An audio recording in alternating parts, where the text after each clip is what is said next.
be a bit louder because we don't have a microphone. Okay. Okay. I'm a very soft-spoken guy, so let's see. Only in the kitchen I shout. Just shout out. Okay, so the first question is, what made you want to be a chef?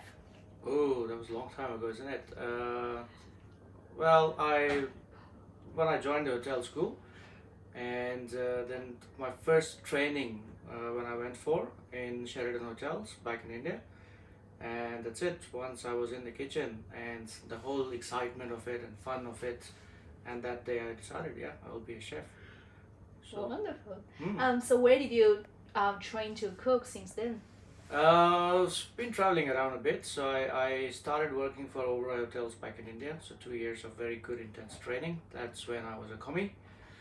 So I grew up from the commie level and then traveled a little bit, spent a lot of time in the Americas, Caribbean, Malaysia, now 6 years in Australia. So that's where I learned, traveling and learning. Cool. Every chef feels like they have their own style of cooking. If you describe yourself, what style you have? Well, I call my cuisine as tropical world cuisine. So I've lived many years or almost all my career life in tropical world. So whether it is Caribbean, whether it is Malaysia or in India. So if you look at it closely, everywhere around the world, if you see the ingredients are very similar in that region, what grows is very similar.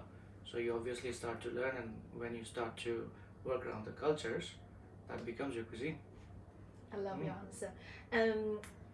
Do you have a interesting or best memory of cooking in the kitchen? There are many. Probably cooking for one of the famous ones was when I was cooking for Morgan Freeman, and I was a big fan. So he was coming over with a table of 20.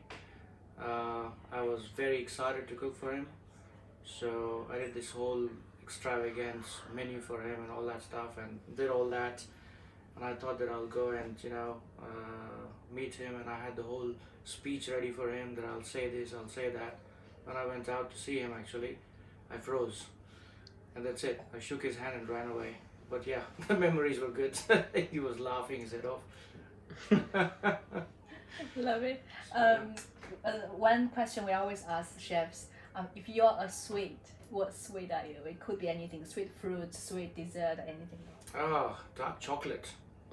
That's what I would say. Full of flavor. Slightly bitter. Slightly bitter, bittersweet. Okay. Things you would like to be as a private chef. What do you think is excites you? What makes you feel it's a cool thing to do?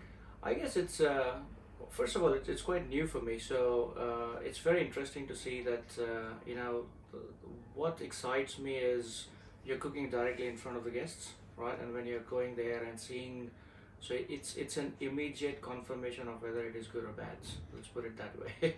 So most of the time I would like it to be amazing. So that's what is exciting to see the excitement in the guests' face when they eat your food. Cool. What's your expectation? What do you expect from chefing as a platform? I would expect to probably be cooking for some really interesting people and be able to do some really good high quality foods, probably fine dining. And it's nowadays it's not about going to a restaurant or going to the hotels and trying different things. It's about experience, and what better experience when a chef comes to you and does this amazing food.